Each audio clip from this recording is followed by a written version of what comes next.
Indianapolis Colts usually don't have the floor in the NFL, but right now they've got a little bit of an interesting thing going on. Danny Dimes has won the quarterback battle in Indianapolis and is announced by Shane Steichen, their head coach, that he will start over Anthony Richardson.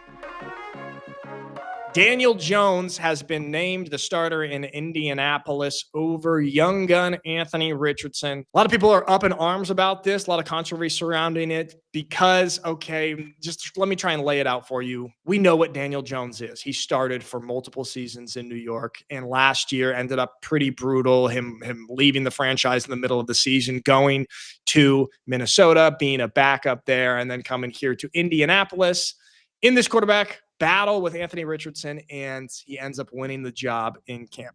There's a lot of different opinions flying around on this, and we'll touch on some of them from reporters and everything like that, and Colts fans. Want to get your guys' initial thoughts here. What are your feelings about Daniel Jones being named starter? Good for Daniel. He's getting a shot to kind of resurrect his career, similar to how Baker did, and Geno Smith. You can name Sam Darnold as well. Getting an opportunity to get out of New York, getting out of a bad organizational situation, and having an opportunity to go ahead and rewrite the rest of his career and start on a foundation. So first and foremost, congrats to him. Hopefully he takes it and does something good with it. Secondarily, it's like, I kind of feel for the Colts. They're kind of between a rock and a hard place. The coaching staff and the front office are on the hot seat this year. So I completely understand why they went with a guy who has NFL experience, NFL starting experience, regardless of the ups and downs that he's had.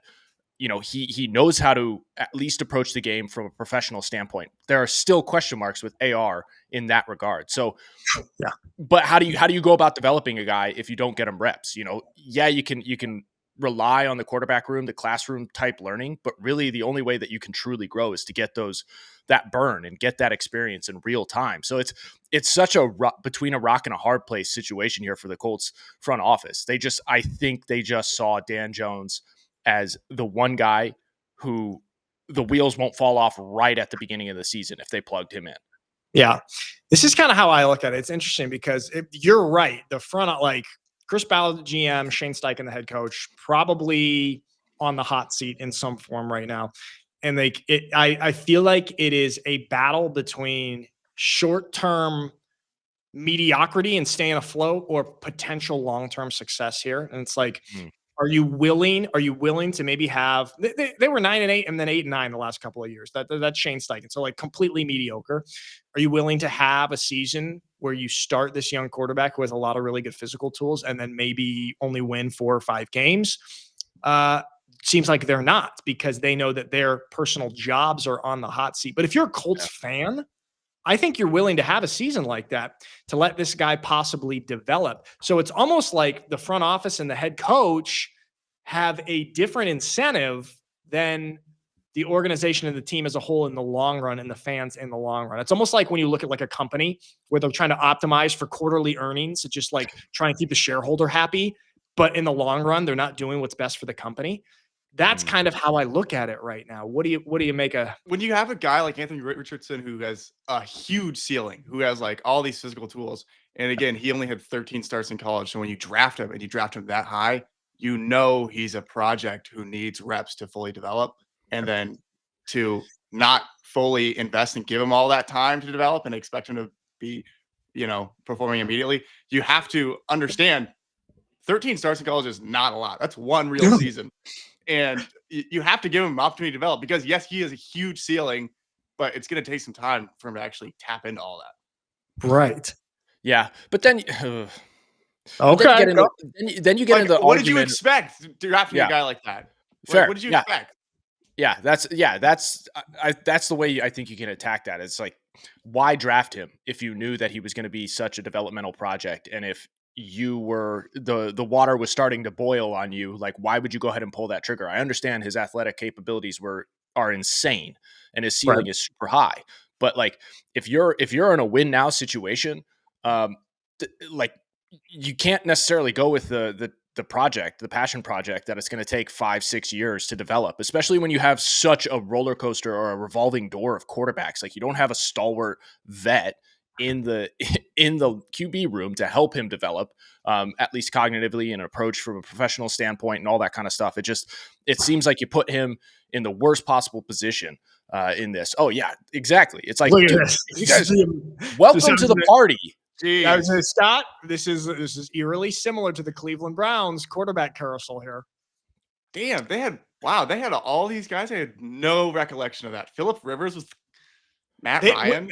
When they had Foles, Phillip Rivers, what? what was Phillip Rivers they had in 2020, and I think they went like 11-5 or something. Like they were they made solid. it to the playoffs. Yeah, went to the playoffs. They actually played the Bills pretty well in the playoffs. Yeah. I mean, that was Phillip Rivers on his last leg. And yes. I mean, but that was the last time they had a modicum of success here. And it's just, it's really frustrating because I think it's not as though the front office doesn't realize that they may have pulled the trigger on the wrong guy.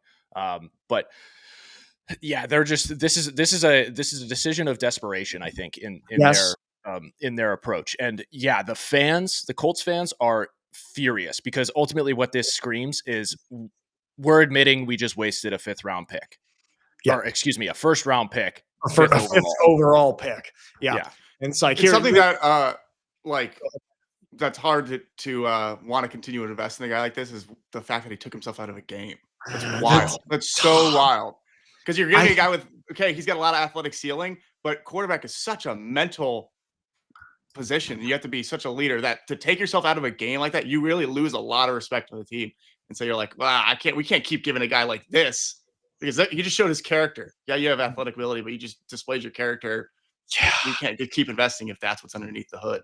It's so tough because we talk about like these quarterbacks who've had these these like resurgences of their careers, like your Bakers, your Sam Darnolds, and your Genos, but like, did they have a moment like that? That was like, that's pretty tough to come back from. And again, he is so young. We put this on the show a couple of weeks ago. Just look at this. He is 23 years old. He is younger than, Jaden Daniels, Bryce Young. He's younger than Penix, Bo Nix, like all of these guys. He's 23. Like he's the same age as new rookie quarterback Cam Ward. So it's just like there is room for maturity there, but that's a big red flag. That's kind of. Do you think he could come back from something like that? Yeah, that's really telling. And I think there have been other like interviews and things that he said over the course of the time, even after the head tapping of the helmet and everything like that, or maybe leading up to it, where he was saying like, oh, it's easier to play in the NFL than it is in college because guys are fighting for their jobs. You're going to get like their A game every single day, and you don't have to worry so much about your player doing this so that you could do that, so on and so forth. And it just sounds like his approach, at least leading up to that moment and before it got really loud, was pretty laid back. And I can't imagine the locker room seeing that, especially in a young rookie or young QB, being super juiced about it, because as we're talking about front office and Steichen and the coaching staff, their jobs are on the line. It's the same with his teammates. Like if you are a leader of a team and you're taking it really casually, guys on the field, especially the receivers and so on and so forth, that their job pretty much depends on you getting them the ball and being able to do it in a timely manner and doing it efficiently. They're going to start getting kind of frustrated. And, I can't imagine that being a good way to build a cohesive locker room. So yeah, I think ultimately what's happening here is like the coaching staff again is just making that desperate decision to survive for this year. And that's all they can think about. They can't think too far down the road because that's what I'm saying. Like the incentives of the coaching staff in the front office who are thinking about their jobs in the short term are not aligned with the organization in the long run. Like, so there's these two competing incentives here. And that's why that's why they're going Daniel Jones. Because that'll keep water. Why? I don't think you could separate the front office from the organization, because that is the organization. So excuse me. Let me Ballard and Steichen, the head coach and the GM, like those guys, they are trying to save their jobs, and they think Daniel Jones will give them the stability and be like, maybe we can go 10-7 this year. Whereas like instead of trying to, they don't have the runway. Those two guys personally don't have the runway to develop Anthony Richardson, in my opinion. Yeah, I think by organization you meant fan base, like what they want to see. Yeah. Something like that. So, but what's interesting about this is like I get it that he's young, and I get it that you drafted him incredibly young. But like, at what point is there a deserved entitlement factor to somebody just because of their age? It's like this is the grown man's league. This is a cutthroat business. It's all merit based. If you're not cutting it, there's no entitlement to this. Like, just because you were drafted at the point in which you were drafted, you made the decision to enter that draft. Did you need development? Did you like do an introspective take on your game and your capabilities and your mental grasp of the game before you entered into the draft? That's a big question mark that nobody's talking about. Did AR do that?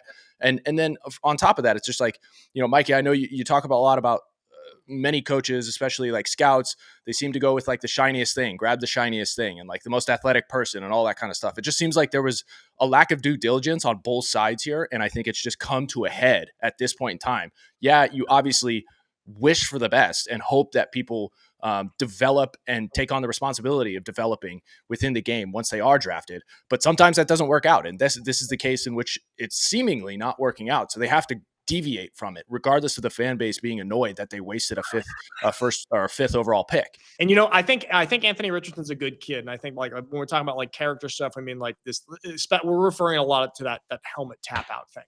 Yeah, you know how Colin Cowherd though. that. Here, this is another red flag for me. Okay, you know how Colin Cowherd has his backward hat thing. Scott, I love the direction of your hat today. I have a thing for quarterbacks. I don't like my quarterbacks to be rappers. Okay. And Anthony Richardson is also a rapper. Okay. So this is another, I don't know when he made this, but probably in college. Okay. But it's like a rap song on a music video here. And I'm kind of joking there, but this also comes back to, hey, remember that conversation that Cam Ward and Shedeur Sanders had? It's like, I don't want to be, when Cam Ward, I don't want to be known by anything except for being a quarterback. And you know what the other thing is? Cam Ward is the same age as Anthony Richardson. And what we've seen already from Cam Ward, he does seem kind of miles ahead in terms of maturity and having the ability to lead an organization. Apparently Tennessee is like, yeah, this is our guy. Like he is stepping into this quarterback leadership role already very well. They're the same age. Yeah. I've talked about it. There are different ways of leading, right? So we always talk about Joe Burrow versus Pat Mahomes or Tom Brady or anything like that, and there are differences between their approaches and how they connect and lead their teams. I don't think that AR's leadership is quite connecting with the locker room for all the reasons we're talking about here. Cam Ward's is much more in line with like the I don't want to say cookie cutter, but like the quintessential stereotypical leader. Yeah, traditional leader that we all expect of a quarterback. And like that's the safe bet. So when you're drafting a guy, you're not just drafting a talent, you're drafting everything else around him. So it's like that's why I point to, hey, due diligence might not have been extended fully within this selection. And like at a certain point, you got to make a decision. And I think the Colts just made that decision that they're ready to move off of him. Yeah, they are. Their fans are upset, dude. I'm scrolling Twitter and just everyone is flaming Shane Steichen. Really, really upset by this because the fans are like, they're in it for the long. Like, think about like a 35-year-old Colts fan who like grew up. Your quarterback was Peyton Manning. Yeah. And then you've got this stretch of just meh. Like, I know you had a couple, you had your Phillip Rivers and stuff like that, but now you're dealing with, you had Andrew. You did that. Yeah, you went from Peyton Manning and Andrew Luck, and Andrew just retires early, breaks your heart, and now you're in this mess here. So tough. I don't like it when guys retire early based off of concussions or worrying about their head or their brain development. I don't like that. You're playing football. That's out of the question. Forget it. Your brain is going to deteriorate. Okay, you're a football player. Suck it out. That's part of the game. And you know what? As a quarter, that's what I truly and also believe that. As a quarterback in the 21st century, you're pretty protected. You're gonna take 10 hits to your head this season. You're fine. It's illegal to tackle the quarterback in 50% of the cases in the NFL now. So as a quarterback, you're okay. For a linebacker, there was that young linebacker, Chris something I think he was out of Wisconsin, short little white linebacker who ended up playing, I think drafted by the Niners, and he retired after like one season. He had a really promising season, but he's a linebacker. He is thumping his head and he retired for concussion reasons. Yeah. That is incredible. Yeah. Okay. It's like people who race NASCAR or F1, retiring because they get scared of going fast. It's the same thing. That's the sport. That's all what of a sudden doing. you get all of the a same sudden you get to principle. age 30 and you're like, Yeah. "Oh, I don't want to." I'd love to. I'm at the top of my game, but I get really scared when the car goes fast. Oh, that's the whole thing. Mike, you would say it's a crime to society for what Andrew Luck committed a crime. What do you think about that analogy? What were you going to say, Scott? Yeah, I was gonna say, like, that's flawless logic. save for Tua. Like, Tua's had actual problems. We've seen him just go rigor mortis out there, like freaking. True. It's a You know little what? You're right. Save for the Tua. brand of the NFL and all that kind of stuff. And he's But still playing. yeah, I understand your take. It's like if you're a football player, you've signed up for the physicality and the nature of this, but you also have the prerogative to bow out whenever you see fit. So it's just tough when you see a quarterback make the decision in that realm. And I was surprised you weren't going to bring up like, oh, why don't you continue to make your millions that you're going to be doing this for? And like, you can push that down the road and use those millions later on to better your life, even if your head is soup. Even if there's holes in it. Exactly. The only reason to have your brain function is to maintain the ability to make money. That's the only reason. That's a good perspective. Andrew Luck, he's going to be doing Yeah. just fine. There we have it. Thank you, everybody, for watching.